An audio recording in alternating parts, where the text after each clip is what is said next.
You know, it's a funny thing.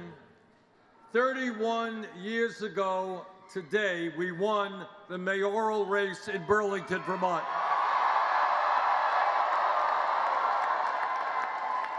And we won that race against all of the odds. Everybody said it couldn't be done.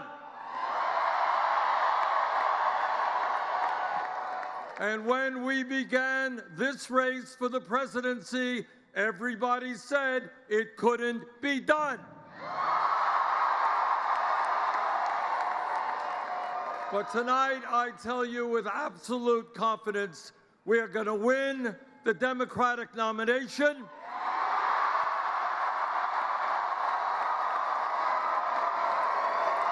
And we are going to defeat the most dangerous president in the history of this country.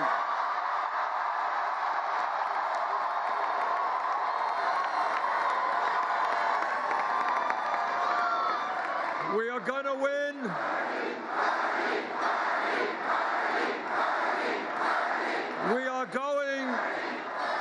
We are going to defeat Trump because we are putting together an unprecedented grassroots, multi-generational, multiracial movement.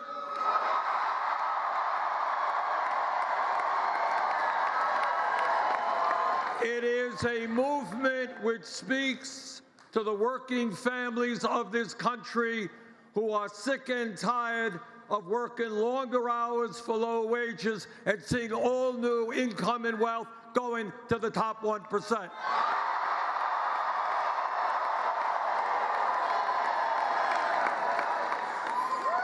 It is a movement which says the United States will have health care for all as a human right.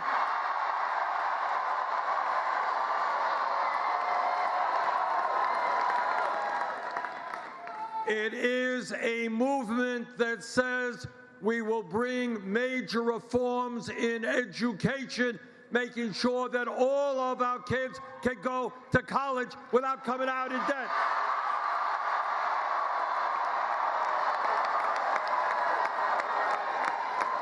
Now, what makes this movement unique is we are taking on the corporate establishment. We are taking on the greed of Wall Street, the greed of the drug companies who charge us the highest prices in the world, the greed of the insurance companies, and given the existential crisis of climate change, we are saying to the fossil fuel industry,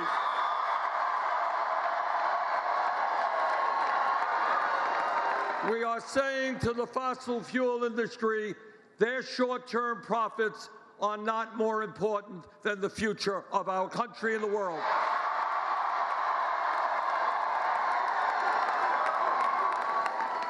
But we are not only taking on the corporate establishment, we're taking on the political establishment.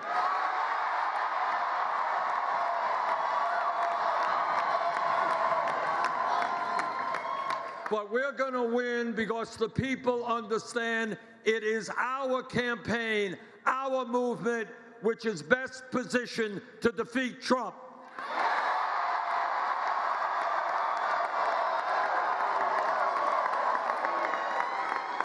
You cannot beat Trump with the same old kind of politics. What we need is a new politics that brings working class people into our political movement, which brings young people into our political movement, and which in November will create the highest voter turnout in American political history.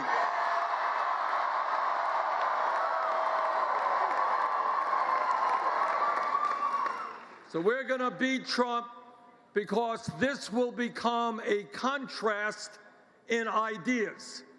One of us in this race led the opposition to the war in Iraq. You're looking at him.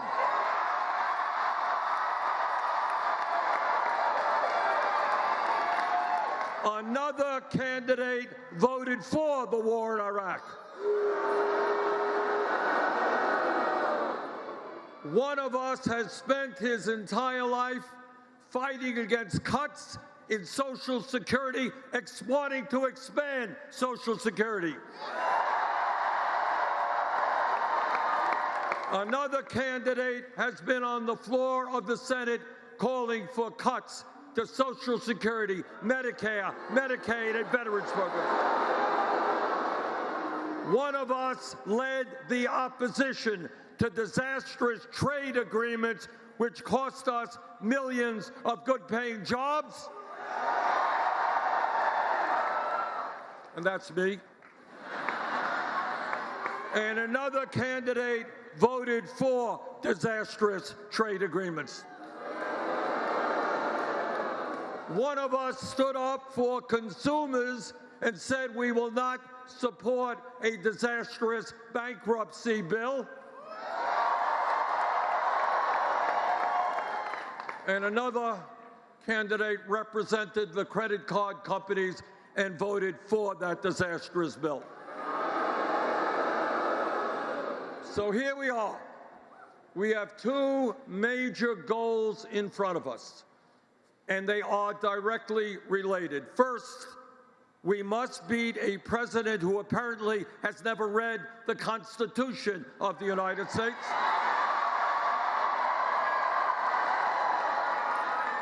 A president who thinks we should be an autocracy, not a democracy. But second of all, we need a movement and are developing a movement of black, white, Latino, Native American, Asian American, gay and straight.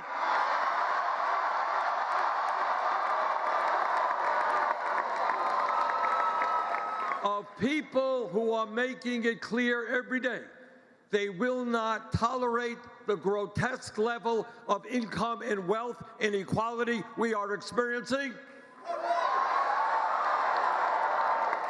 We will not give tax breaks to billionaires when 500,000 Americans sleep out on the streets. We will not allow 49% of all new income to go to the 1% when half of our people are living paycheck to paycheck.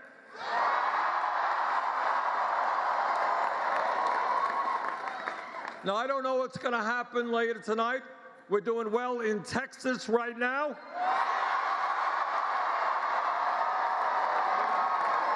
We won Colorado. And I'm cautiously optimistic that later in the evening, we can win the largest state in this country, the state of California.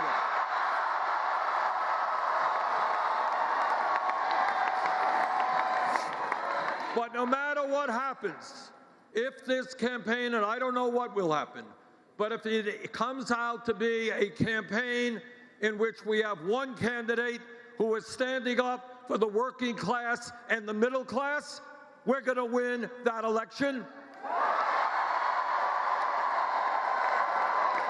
And if we have another candidate who has received contributions from at least 60 billionaires, we're going to win that election.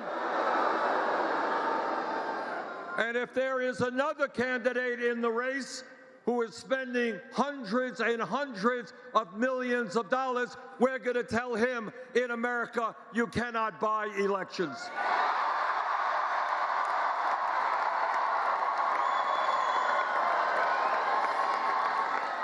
So I am excited about where we are. We have come a long, long way.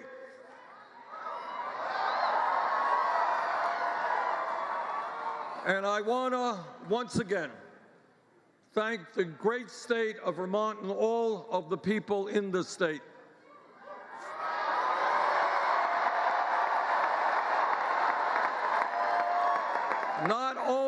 for the victory you gave our movement tonight, but for the years and years of love and support you have given me and my family.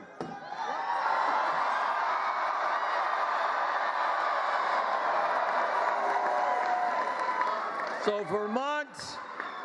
Vermont, from the bottom of our hearts, thank you all very much. Let's go on to the White House. Thank you.